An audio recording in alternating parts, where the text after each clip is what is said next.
like Yeah, real go for it. intro. But I pretty much had like this worry slash like stone paranoia. I was like, oh man, like I am like in Mexico now, and it's probably like because I'm aware of the political landscape it is like in the US, and I've paid attention a lot over there, and like I mean I'm not super educated or formally educated, but it just like obviously like I just look at what's going on to just try to be like, oh, okay, like that's the landscape or the future or where the country's projected to go.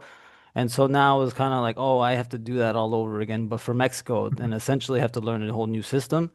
So I was kind of like, I basically hit texted it. I was like, I don't know anybody else. I was like, hey, I need a politically opinionated homie. So you were For recommended. sure. For sure. I'm glad he thought of me and you hit me up. Were you up in LA before coming down to Ensenada, or were you in the States? My wife is from LA County, and I've lived in LA County as well, like in the South Bay, which is kind of like Redondo Beach, Manhattan Beach. But I have not ever. I'm not a LA native, as you would probably just, like say. I'm more from Orange County. I did a lot of Okay. my time upbringing there, and then I was there for 28 years, mainly in Southern California. I never went to any states, and then I just came down here. Yeah. Um, so yeah, I've been here Cool. for like 10 months, I think now, 11 months. So did you took the self-deportation offer? Did they pay you the $1,000? No, no, I honestly, so I left way before that. Uh-huh. And honestly, if you ask me, anybody asked me, that was just a psyop to get biometrics. Yeah, And then like most likely. location, that was most likely a ruse, like Hmm. to get you to, or like how they're doing it now, where it's like, oh, like though, like, oh, you have an appointment to you know, you have a checkup now that you go, and then boom, they get you. So.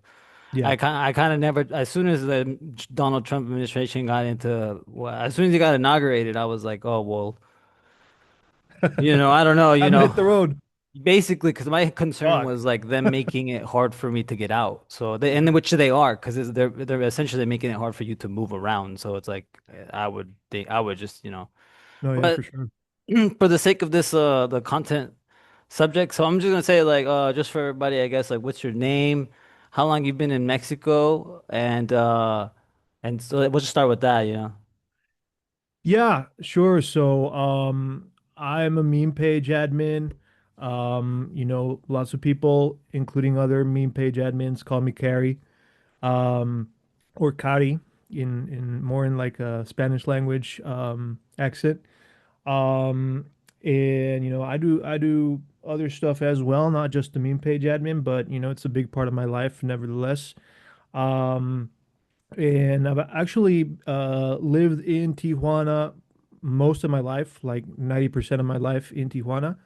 And just when you're in Tijuana, there's a certain segment of the population, middle class and the like that, typically commutes back and forth into San Diego.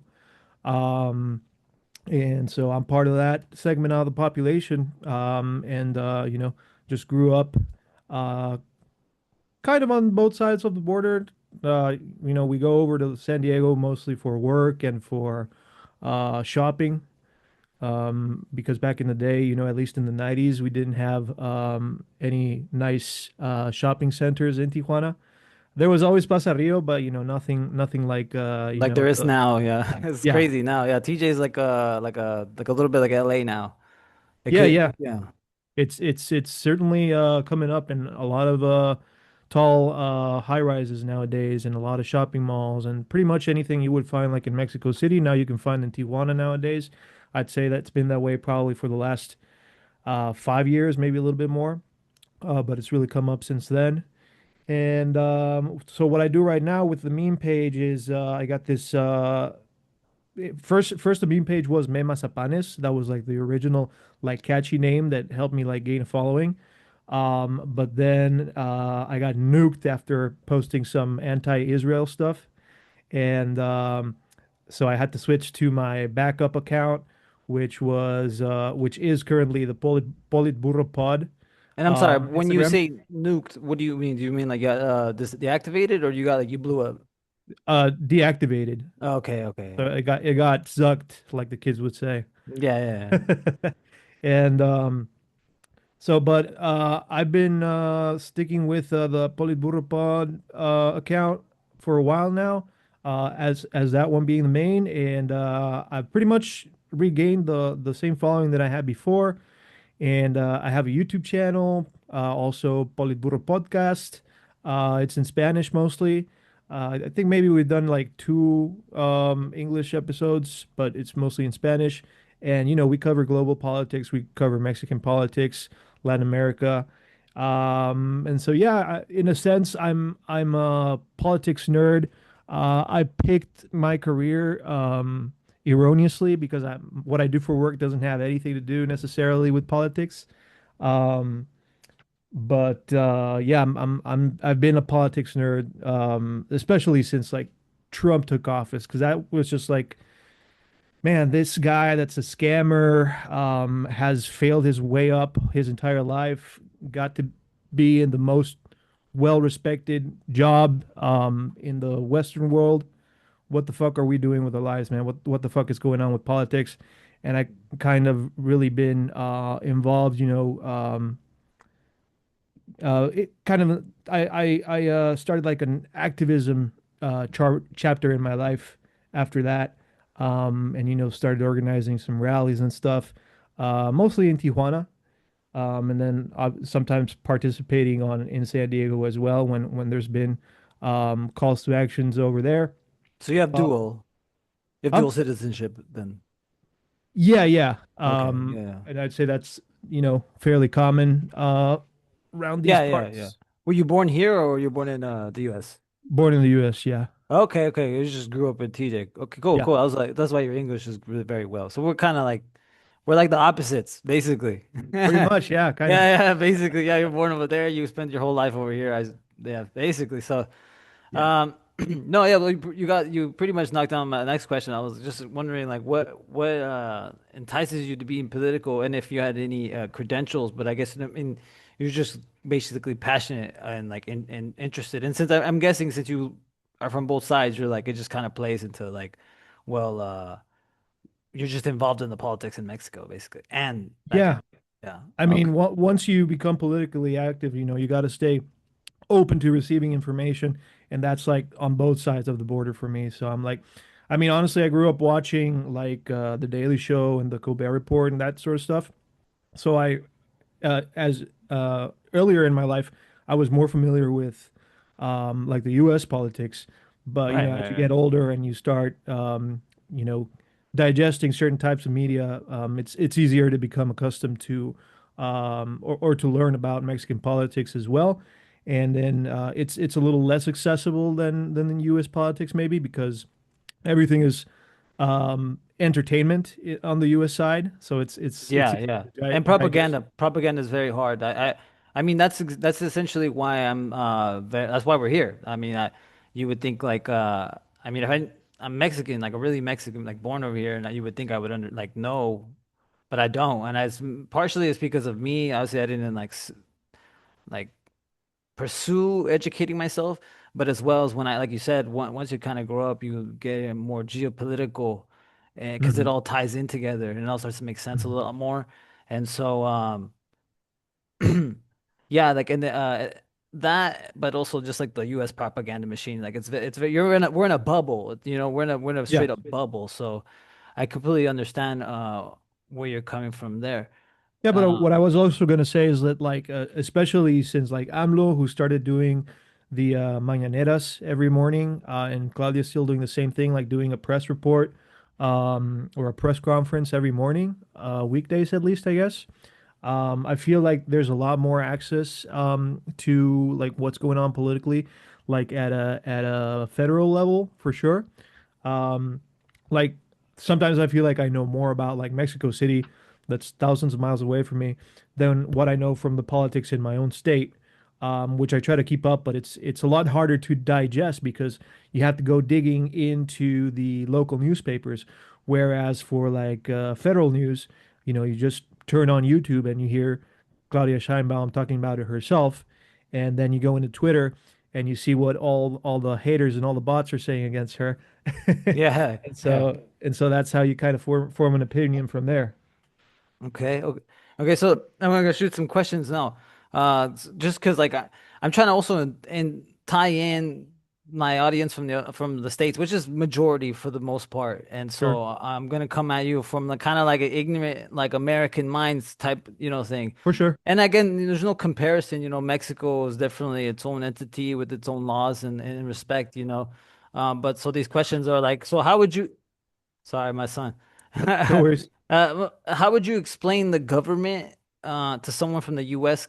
in comparison to ours? Like in Yeah, for instance, what are the two parties, main parties over there in the States? It's Republican and Democrat, right? And then there's yeah, always like a green state that people want, but it's not really feasible. How yeah. how would you say if it's applicable to Mexico here in comparison? You know what I'm saying? So, as you already know, Mexico has a long and complex history, but to really understand the politics of Mexico today, you have to go all the way back to the Mexican Revolution in 1920. And I don't want to bore the listeners enough Yeah. because No, I'm not like the most well-read person on the Mexican Revolution. got it. But essentially, after the revolution is over, the big winner is the PRI, Partido Pretty, yeah. Revolucionario Institucional. It had a different name back then, but it's essentially the same party. So I think it was Partido Nacional Revolucionario when it first started, but then it morphed into PRI, and PRI is still around till this day, right?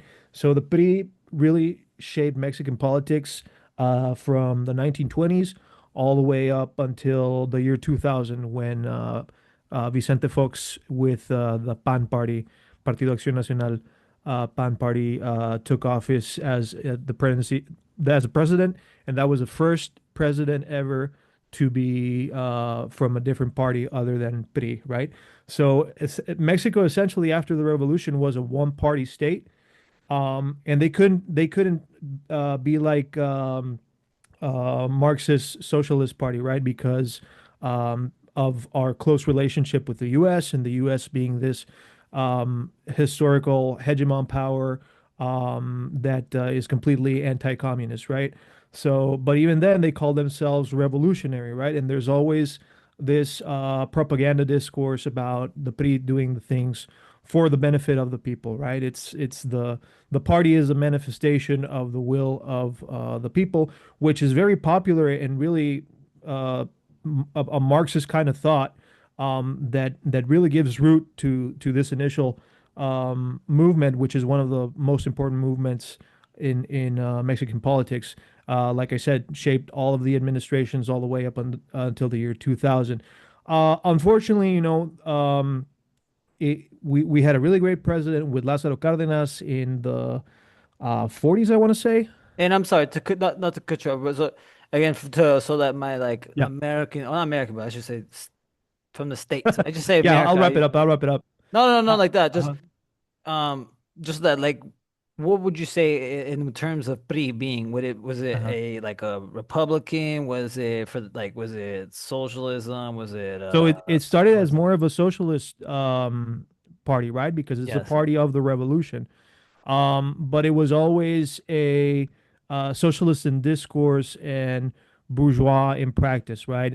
There's always been really a caste system in Mexico inherited from the years of the colony, where European Mexicans were of a higher social status from indigenous Mexicans, right?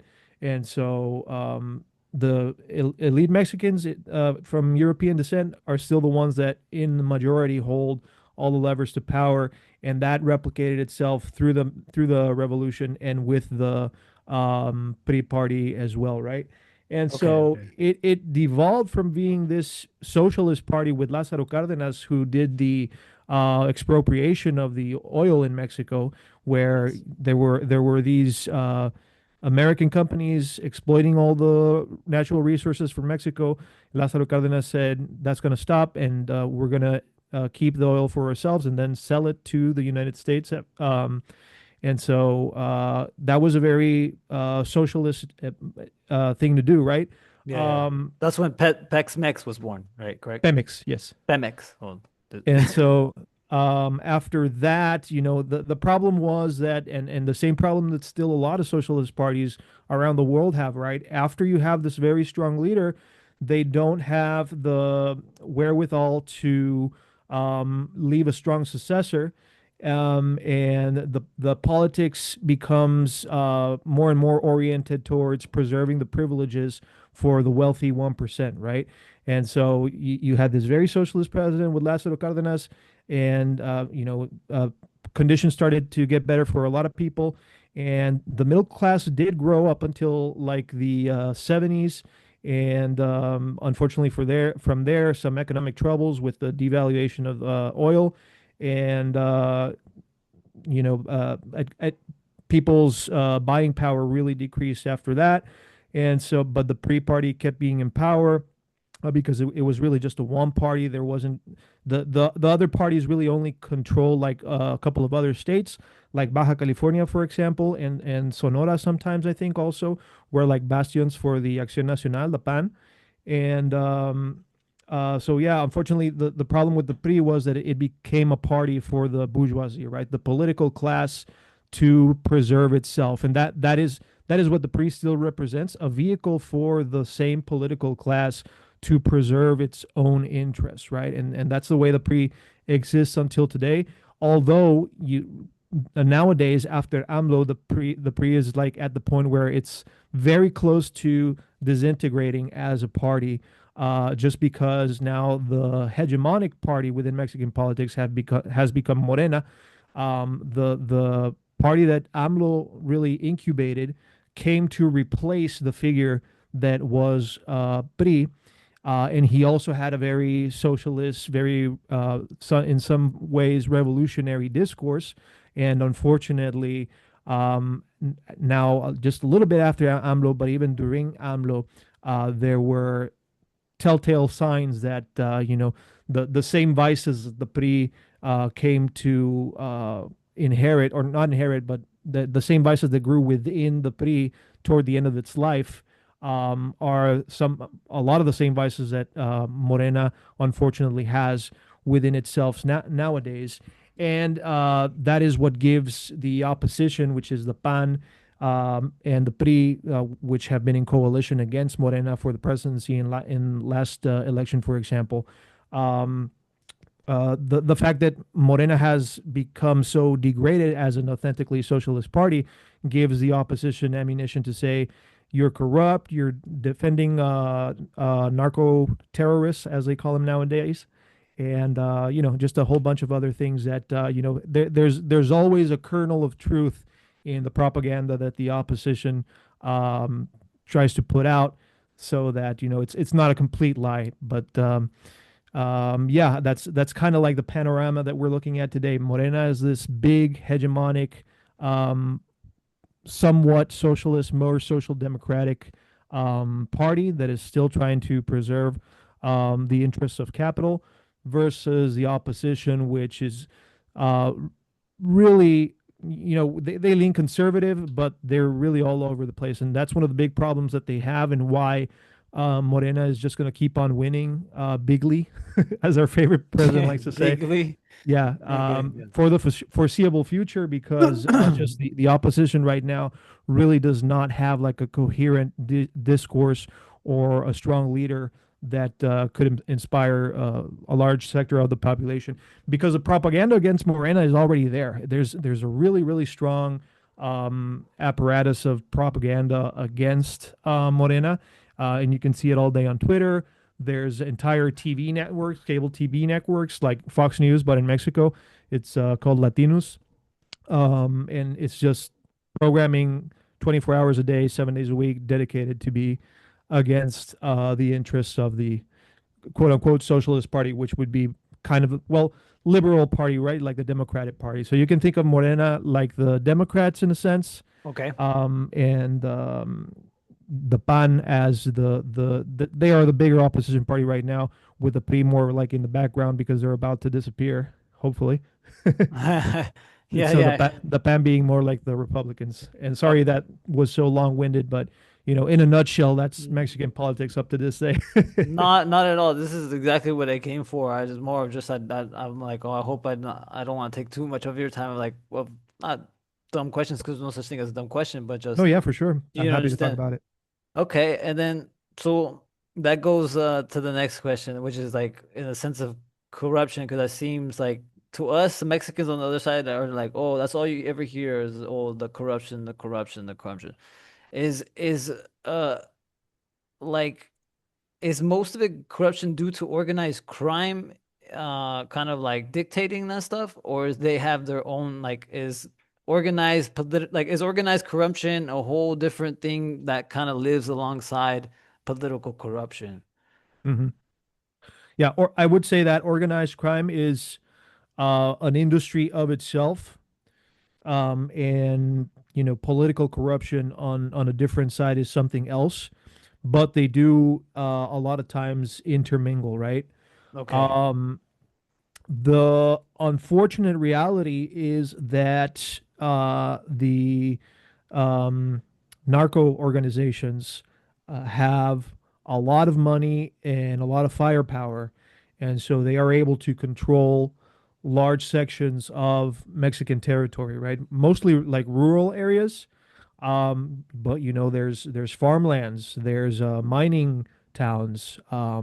There's a lot of rural areas in Mexico like this that are de facto under the control of narco organizations, right? And I learned that I was when I got here Mhm. was that I mean from our stand like from my standpoint point of view, like I was terrified to come to Mexico. Yeah, Obviously I was a believer of like because hearing this now, it's like, okay, the American propaganda, like if you hear it, you come over here, like you're gonna get killed and extorted like within 24 hours of being here. But then I figured out like, yeah, that most of it is in like Chipas and like these rural like Chiapas. what was sorry, thank you for always Yeah, correcting me. I don't ever stop that by the way. But no worries. so it's like it's basically just all these rural areas, and so okay, I just wanted to know if there was it because again, from ignorant minds, they would you would think that certain like some states like they say like Sinaloa basically the way they make it sound is like Yeah. that's a narco state like oh the whole state of uh Sinaloa is or Jalisco, right? Is it Jalisco? Well, yeah, Sinaloa is borders Jalisco. Oh, okay. But Sinaloa is like it's like Chile, like all along the coast, and then you get to like the bottom part of Mexico, and on the west side, that's where Jalisco is. Um, but so we also got to talk about like what is the United States role in all of this, right? Because Of course, of where course, are, of course, of course. where are all these narco enterprises getting their weapons from? Only one place that Yeah, they all yes. come from, the United States, Smith and Wesson has done like multiple settlements in court over them selling firearms and for sure. a bunch of US that a lot of us Americans are aware of, but we just aren't aware of like oh like oh like how far deep the control is. Yeah, Again, I don't believe any of this. I'm aware of all of this. I'm aware of the US's yeah, participation in it. I just want to like for the viewers who are like oh like how you know what I mean who might believe some of the propaganda, but that helps that helps when it yeah. comes to the current administration. What are your opinions or what is the public's opinion on it being a narco like party? Um, Morena is a narco party um, to a similar extent that every single administration in the history of Mexico since the revolution has been, or maybe not since the revolution, because really the drug trade didn't really kick off until like the 80s. But where there's money, the government's going to be involved. And the PRI back in the 80s and 90s, and the PAN in the 2000s up until 2018. You even have the Felipe Calderon's right hand man, Genaro Garcia Luna, who was the Secretary of Defense, more or less, arrested by the DEA, or arrested. I guess he was arrested by the FBI and in trial in New York City, I believe, along with like El Chapo, facing similar organized crime um, charges. And so you have the president's right hand man involved in a one of the highest accusations of cases of narco trade, and so it goes all the way to the top, right? And what's going on with Morena right now is, they also have a very not belligerent, but like a person who has a military background called Omar Garcia Harfuch, who is the Secretary of Defense right now. Um, and he is basically tasked with combating organized crime, right? And so, in order to keep the peace, what the rumors seem to be, because there's like journalistic sniffings of, him being allied with one of the crime organizations against the others, and that's one way to keep the peace, right? You benefit, you find someone who's infiltrated, you benefit those people, and those people help you, quote unquote, keep the peace by eliminating the competition, right? And so, very similar to what happened with Nayib Bukele in El Salvador, right? He also made agreements under the table with the heads of the Mara Salvatrucha and decided to have state forces be able to arrest all the other organized gangs, right?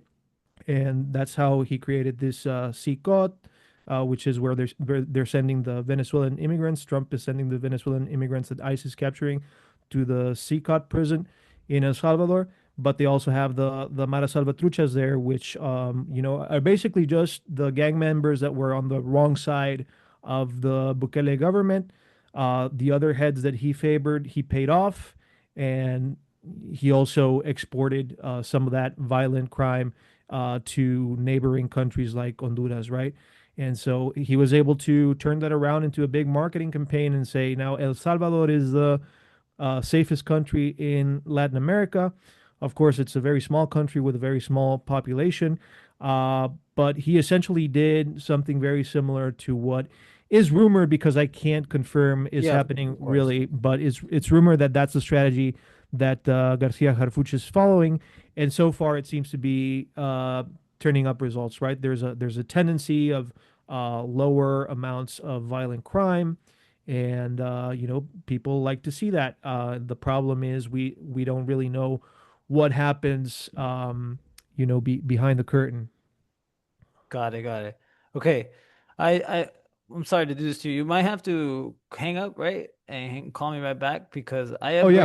I upgraded so I could have no interruptions, but apparently this one didn't catch it. So just call me back because it's gonna end in like 8 minutes. But Okay. I'll log into the same link. um yeah. Do that. Do that. See how that works. Okay, I'll be right back. All right.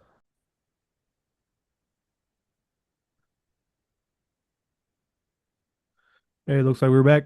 What's up? Okay. So recap. So we were basically saying when it comes to the corruption and also where this party stands with their involvement is kind of the same deal has always been, which is just like okay, I guess whoever infiltrates, which basically Yeah. who gets the win and then And that's basically not to excuse Morena, right? Because, right, right, ideally right. they should be doing a better job and just fixing the problem at its root.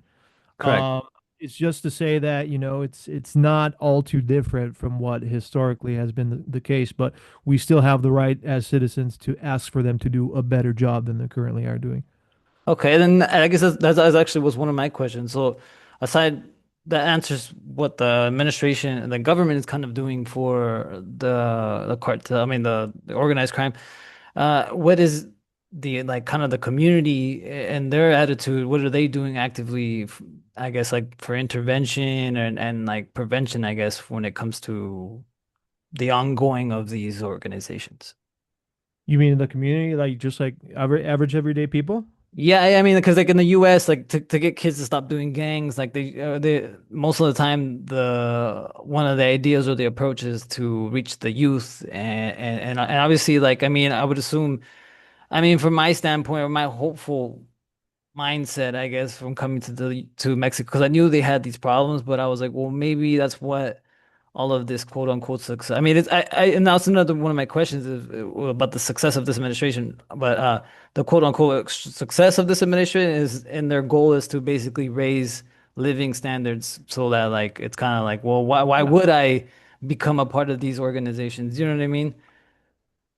Yeah, I think that's a very important part of it. And certainly, when you improve people's living conditions, that's the that's the best way to get at the root of the problem and stop encouraging others from joining criminal organizations, right? Yeah. Um, Unfortunately, there's some things being done like at a state level. Every state is a little bit different. The states that are not don't have a governor from the Morena party are a little bit different to some other states that are from the opposition parties.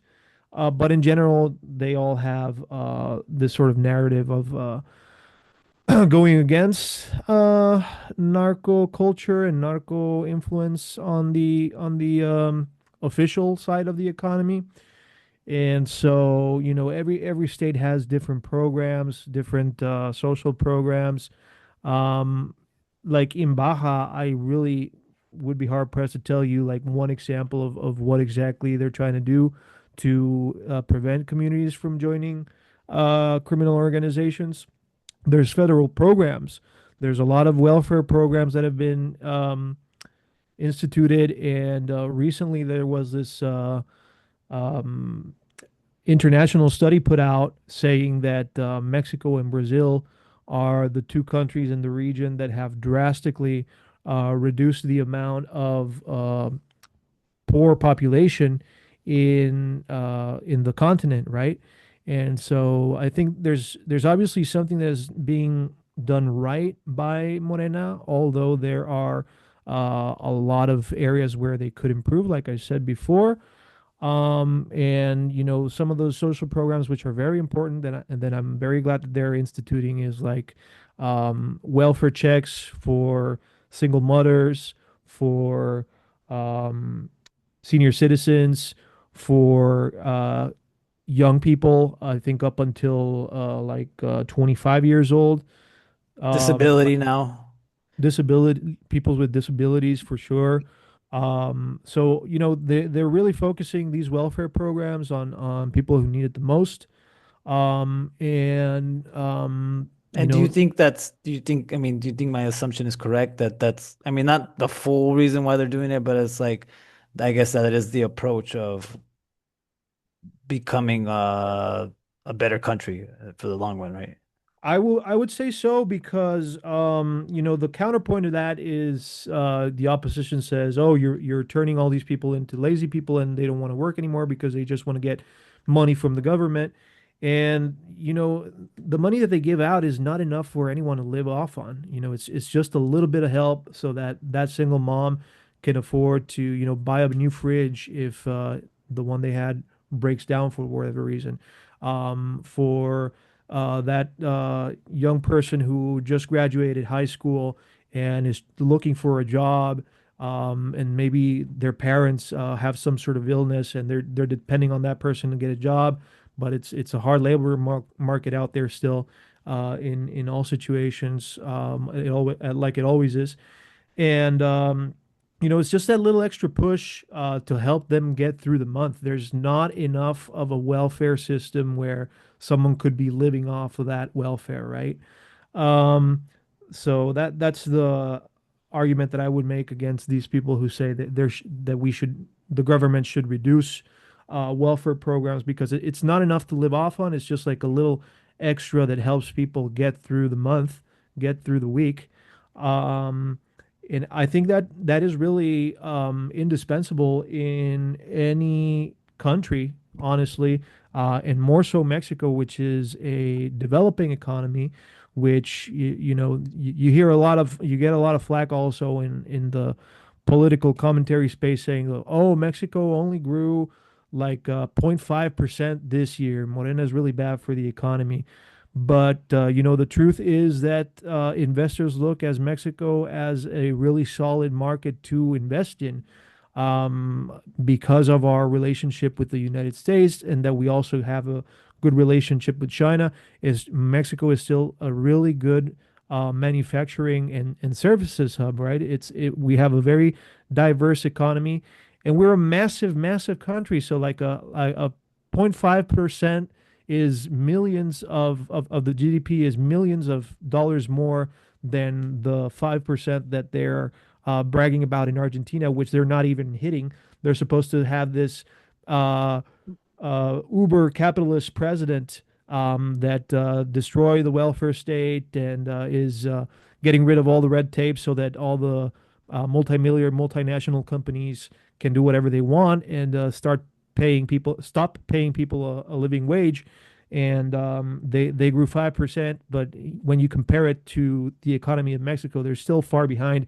And it's not really 5%, right? It's only, that was the projection that you hear a lot on Twitter, but they only grew something like 2.5, 3% in Yeah. I reality. mean, you can put your tinfoil hat on. I mean, I've Yeah. done my research on it. I mean, and it's not necessarily a tinfoil hat, honestly. Actually, I just don't like to be like, oh, it's fact because I saw a couple reels and I went and Googled, Yeah. so like, but you can look into it and you can say how it's actually it's really just and that's another one of my questions that we're leading onto is basically uh what are your opinions on and if you believe my opinion on the current new wave of colonialism, which is basically Argentina getting bailed out. What is Hmm. your, we're gonna get to that, but first let's talk about home is do you believe in because the president's always talking right now a lot about sovereignty a lot because of US rhetoric and these fucking war hawks. Or so do you believe that America is sovereign? Uh, or do you think it is kind of in a gray area when it comes to being recruited along with Chile, Peru, and Argentina, in my opinion, right now, which is the three main countries where I'm like, I think are puppet states at this point. You mean, is Mexico sovereign? Is that your question? Yeah, yeah, like how, yeah, like what do you think? How do Yeah. you, I how, think I think definitely I think Mexico definitely is a sovereign country and it should aim to stay sovereign.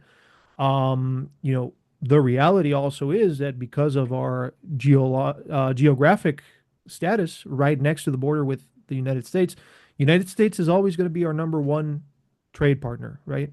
So we have to play ball with the United States. We can't have, um, uh, I mean, who's to say, right? I hear a lot of different opinions nowadays, but at least historically and working with the yeah, past until today, who's to say what's going to happen in the future?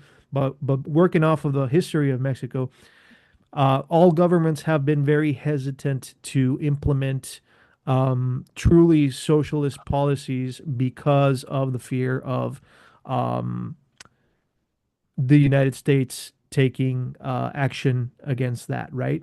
Look at yeah, what they're doing with Venezuela right now, exactly. of what they've done with Cuba for the past 60 years, right? As soon as there is, look what they did to Chile back in the 70s with Allende.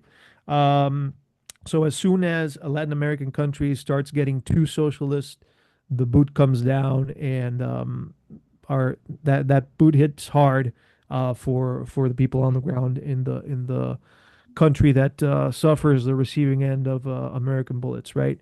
Yeah, And so, it's that's politics. Politics is playing a careful game of promoting your own interests in a world full of other players that are trying to promote their own interests themselves.